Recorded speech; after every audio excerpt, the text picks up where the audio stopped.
Mombasa County is mourning after a family member was electrocuted to death. The 50-year-old businessman Mohammed Abdullahi Musa operates a butchery at Macnon Market within Mombasa CBD. According to eyewitness, the late Musa met his demise during his business errands at Macnon Market while crossing the road to withdraw money from an M-Pesa shop. Inadvertently stepped on a live wire that was in a stagnant pool of rainy water. The family members, together with Somali community, are blaming the Kenya Power for their negligence. Kila siku tunatokea matokeo aina hii, na ikitokea hatujawahi ona mtu akifuatilia na serikali ikifuatilia, sababu hii Kenya Power jamani, tuko na shida, tuko na matatizo. Huyu jamaa leo asubuhi alikuwa anafanya biashara hii yake, alikuwa anauza nyama hapa, na jamaa huyu alikuwa anataka kuvuka kuweka M-Pesa pale kule namba ile. Sasa aliporudi, kulikuwa na hii nyuma yetu kulikuwa na maji, na alikuwa anataka kuvuka upande huu, akaingia kwenye maji na akafariki ndani ya maji. Kwa hivyo tumepata shida kubwa sana, na hii shida yetu si mara ya kwanza, mara ya pili. Kenya Power, mnavyojua nyinyi, shida ni reckless, hawajali. Tunataka Kenya Power walipe fidia, kwa sababu amewacha watoto 10 na kuna bibi pia amemwacha, na sasa hii komiti kwa mwacho na kuzendo. Tunataka haki yetu.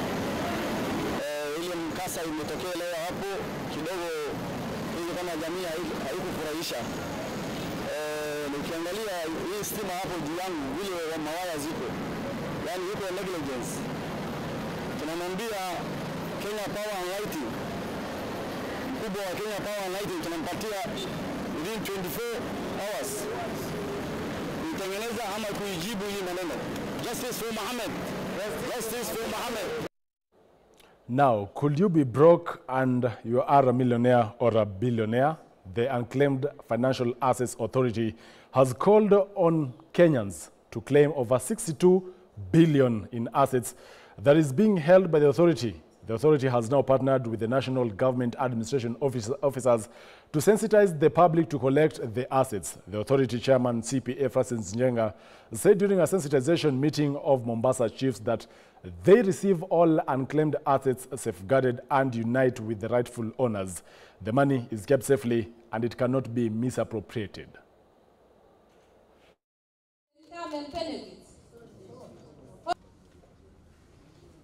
Tungetaka Wakenya wachukue hizi pesa, ni zaidi ya bilioni 62, na tungesitaka sirudi kwa economy yetu, iwe pesa ya kuweka what we call the bottom up economic transformation agenda kwa Wakenya. Hakuna malipo, yetu ni rahisi. Tumeungana na serikali kutoka assistant chiefs mpaka DCCs mpaka chiefs mpaka county commissioners. Ingia kwa hiyo ofisi utasaidiwa. Hata Huduma Kenya, hata Public Service Commission, hata kotini tunasaidia. Lakini ya muhimu kwa website yetu www.ufaa.go.ke utapata maelezo yote. We have received of 32 billion Kenya shillings in cash. We have also received 1.7 billion units of shares with a market value of about 30 billion, hence a global portfolio of about 62 billion. And we felt it's important that we partner with other government agencies as a government agency so that we're able to sensitize the general public on what we do and how people can claim these monies. So hii ni njia mzuri kufunza wa Kenya, kuambia hawa vile ya kuchukua hiyo pesa, taratibu ambazo zinatakana, nini atafanya ndio aweze kupata hiyo pesa. So leo ile shughuli kubwa imeleta hawa hapa ni kufunza machiefs wangu. Machiefs wataenda kwa agent yao, wataenda huko chini waweze kufunza wananchi vile kupata hizo pesa. Elsewhere, as Kenya gears towards curriculum reforms, a program to mainstream financial literacy education among learners through the existing curricula has been unveiled.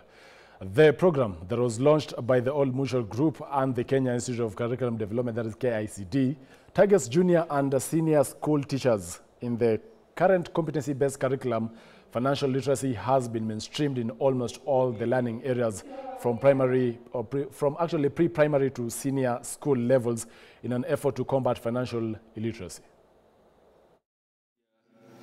Journey that I can tell you we are very passionate about as Old Mutual. We talk about it whenever we get the opportunity to talk about it, because we think it is really a game-changing initiative. We are particularly proud that we are working with an institution like the KICD. We have business objectives, but we are very clear that we need to make positive change in society and contribute towards solving some of the societal problems.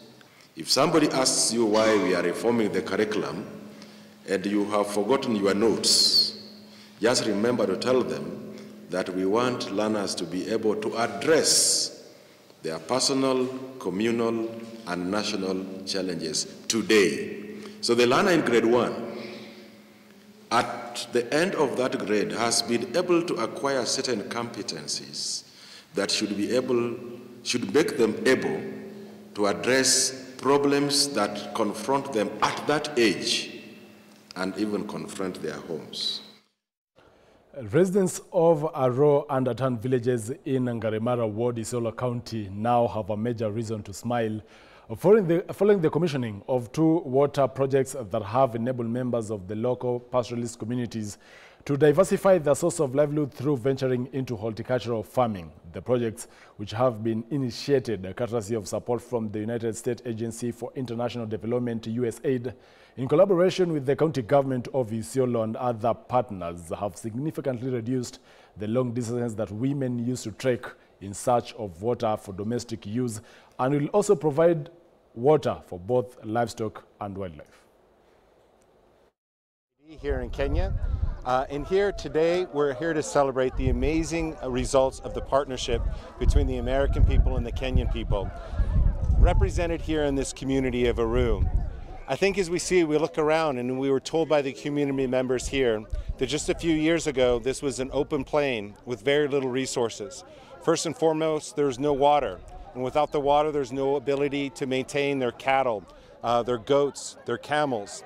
They also weren't able to plant crops and provide health and nutrition and food for their family. They also weren't able to conserve this landscape and deal with the wildlife in ways that conserves wildlife but also protects the important resources of the communities here.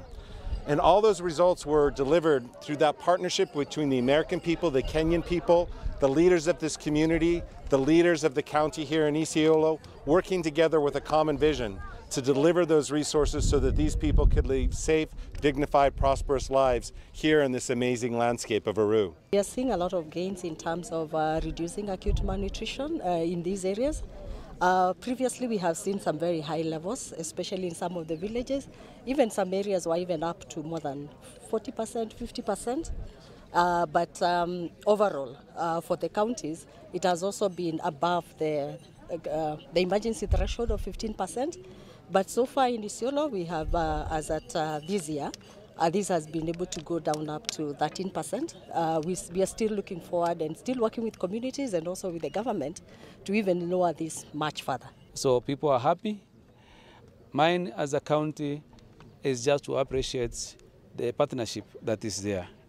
Through this partnership, we have actually achieved the promises that we made to our communities. One of the promises was access to clean water.